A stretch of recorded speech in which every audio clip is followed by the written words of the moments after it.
بڑی دلچسپ تجویز دی ہے قمر زمان کائرہ صاحب نے. وہ کہتے ہیں وزیر اعظم، نگراں وزیر اعظم کا نام ہو، وزرائے اعلیٰ کا نام ہو یا وزراء کا نام ہو، اس عہدے پر، خاص کر وزیر اعظم کے عہدے پر کسی جج، جرنیل، بیوروکریٹ، صحافی یا کسی کارپوریٹ سیکٹر کا یعنی ٹیکنوکریٹ بندہ نہیں ہونا چاہیے. ان کی رائے میں یہ سیاسی کام ہے اور سیاست دانوں کو یہ کام کرنا چاہیے، اور یہ جو عہدہ ہے اس کو کسی اور کے حوالے نہیں کرنا چاہیے. تو کیا یہ جو موقف ہے قمر زمان صاحب کا وہ درست ہے؟ اپنے تجزیہ کاروں سے جانیں گے. مظہر صاحب جی کافی حد تک درست ہے.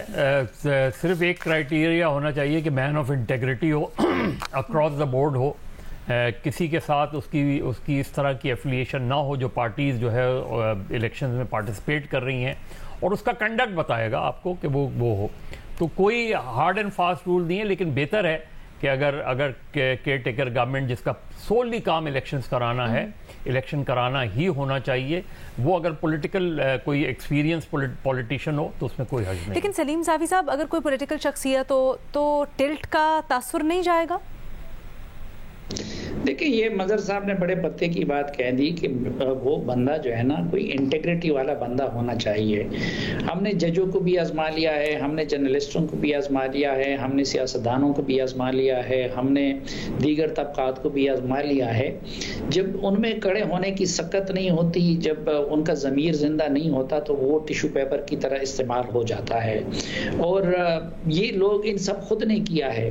اب مثلا اگر کیبنٹ میں جرنلسٹ کو شامل کیا گیا ہے، اب خیبر پختونخوا میں ایک پشتو اخبار کے ایڈیٹر ہیں، ان کو شامل کیا گیا اور اس کو صحافت سے ریلیٹڈ وزارت بھی نہیں دی گئی ہے. اسی طرح اگر پنجاب میں کیا ہے تو وہ میں نے اور مظہر عباس نے تو نہیں کیا ہے، اسی زرداری صاحب اور اسی نواز شریف اور شہباز شریف صاحب اور ان لوگوں نے کیا ہے نا.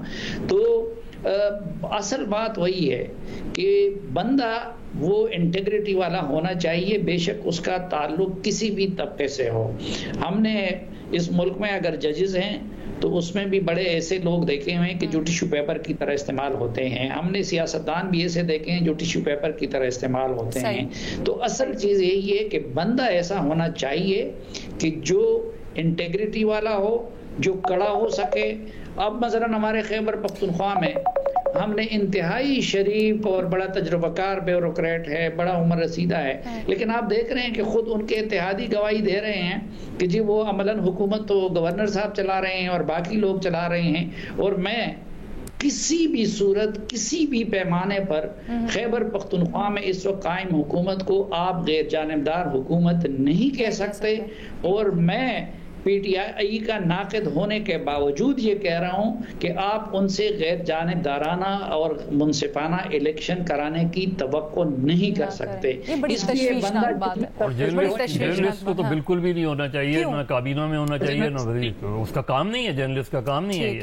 ٹھیک ہے. اچھا ریما، کیا آپ سمجھتے ہیں جو طریقہ کار ہے وہ درست ہے یا آپ کو اس کے اوپر بھی تحفظات ہیں؟ انٹیگریٹی والا بندہ لے لیکن ہمیشہ سوالات اور شکوک و شبہات اٹھتے ہیں، کیوں؟ علیہ، میرا خیال ہے اس کا ایک لارجر ایشو ہے کہ ہم سمجھتے ہیں کہ پولیٹیشین جو ہے وہ انٹیگریٹی والا ہو ہی نہیں سکتا. تو جو ہماری فرسٹ دو آپشنز ہوتی ہیں نا، وہ ریٹائرڈ ججز ہوتے ہیں یا وہ ریٹائرڈ بیوروکریٹس ہوتے ہیں یا کبھی کبھی ریٹائرڈ فوجی ہوتے ہیں. لیکن میرا خیال ہے اس سوچ کو بدلنے کی ضرورت ہے، اور اچھی بات ہے کہ کائرہ صاحب نے ایٹ لیسٹ یہ آپشن، یہ سجیشن ٹیبل پہ رکھا ہے. اس پہ مزید بات ہونی چاہیے. اور care taker set ups often controversial ہوتے ہیں، اگریمنٹ نہیں ہوتا نام پہ، لیکن اس کو ایکسپینڈ کرنا پول آف کینڈیڈیٹس کو، میرا خیال ہے یہ اچھی ہی بات ہے. اور وہ اسٹگما جو پولیٹیشنز کے ساتھ ہے کہ یہ انٹیگریٹی والے نہیں ہو سکتے، اس کو دور کرنے کی ضرورت ہے. اور وہ گلوریفیکیشن کہ ریٹائرڈ جج ہوگا یا فوجی افسر ہوگا یا بیوروکریٹ ہوگا تو وہ انٹیگریٹی والا ہی ہوگا، میرا خیال ہے یہ لیبل زیادہ پرابلمٹک ہے. اس لیے میں کہتی ہوں ویلکم سجیشن ہے ان کی طرف سے.